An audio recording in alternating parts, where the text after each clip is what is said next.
sound.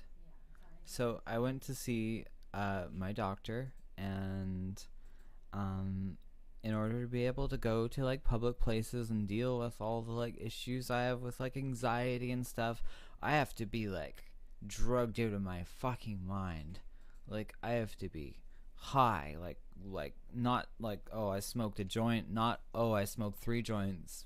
Like I have to be like, I smoked 3 joints, I vaped something, and I had a few edibles along the way. Like I have to be fucked up in order to be able to do any of this shit. So that's what I did, and I went to the doctor just really fucking high, and I figured, hey, you know what? I'm gonna be smooth and cool. That's me, smooth and cool Emily, and no one's gonna know anything, and everything's gonna be okay. But like, it really wasn't. So like, we just started talking about like this heavy shit, and I didn't expect that to happen because I went to the doctor for a vaginal exam, and I left the doctor without a vaginal exam. So that's the thing. But the other thing is that like as soon as I got there, we started talking about how like I was like drugged and raped, and so that was lovely. When I was there for a vaginal exam, which didn't happen. So I guess we can chalk that up to a weird thing. But so it was very uncomfortable, and we were talking about basically how life sucks and I want to kill myself.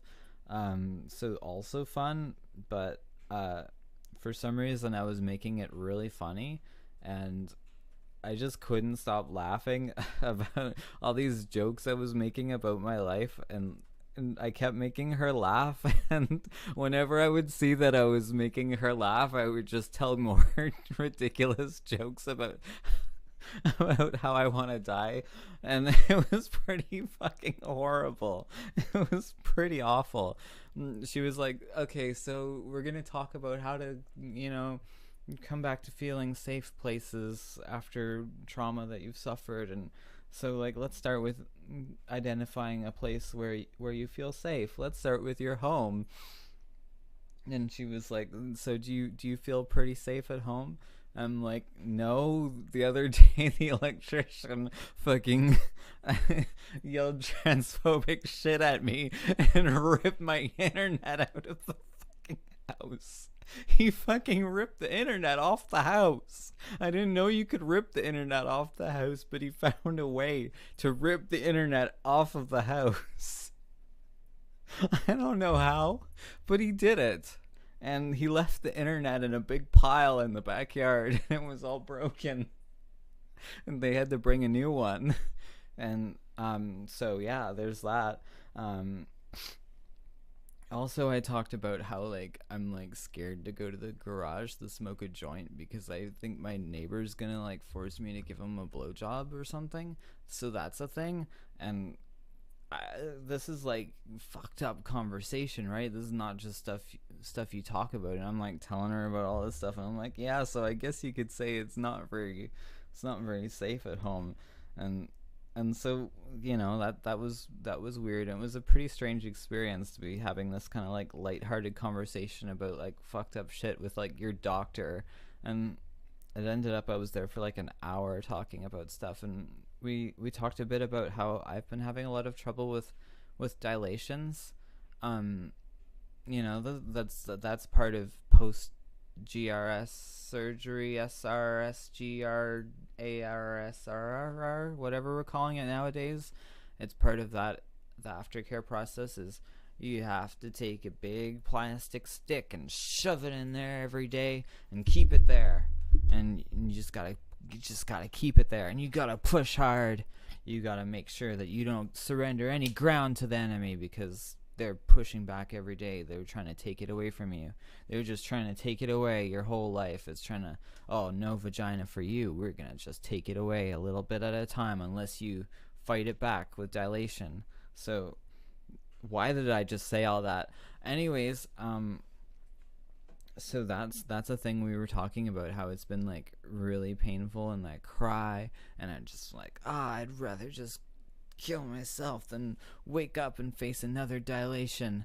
it's just the worst possible thing. And so she's like, oh, I'll prescribe this pain medication for you, and it'll help with the pain, and you won't have to rely on Tylenol and Advil that don't do anything, obviously, because we're talking about real pain.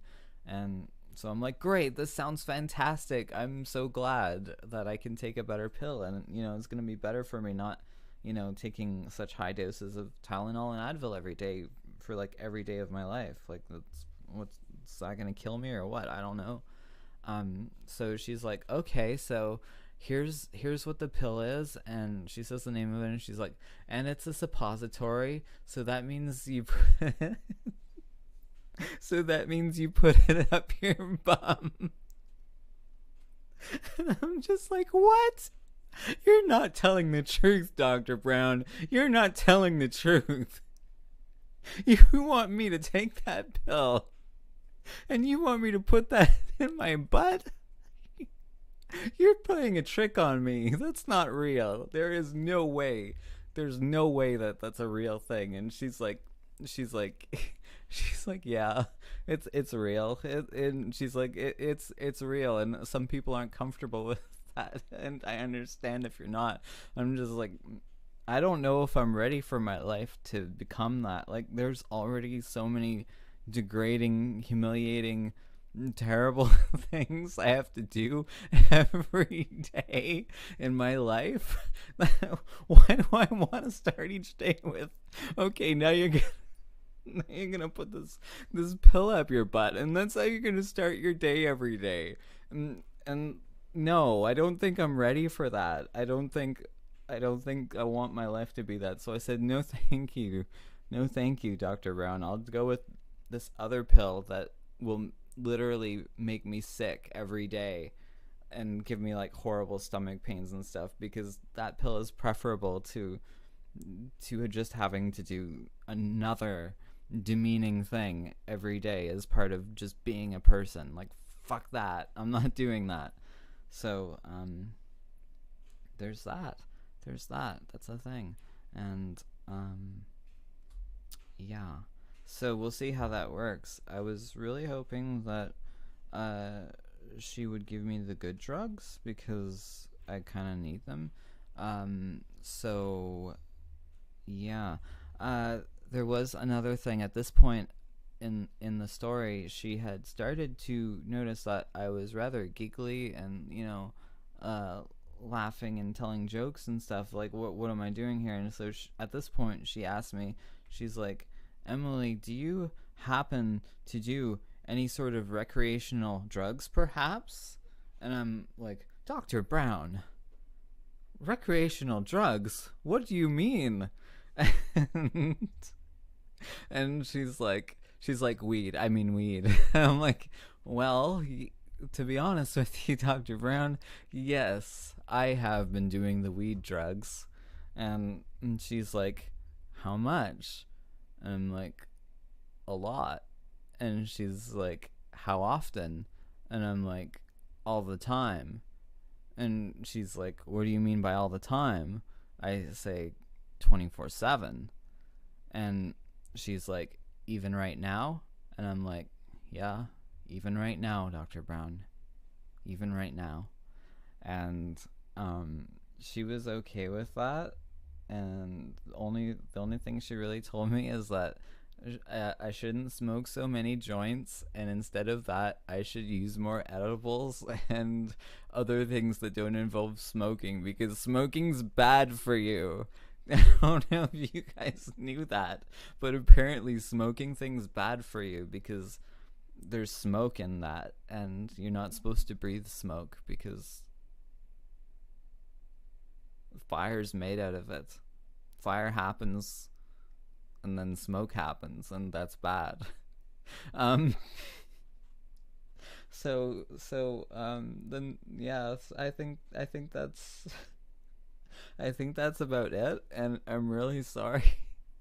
I'm really sorry for wasting your time and making you watch this. Well, I didn't make you watch this. You kind of did it on your own, so good job on that. I don't really support your decision I don't really support your life choice in this case. I think it was a bad idea.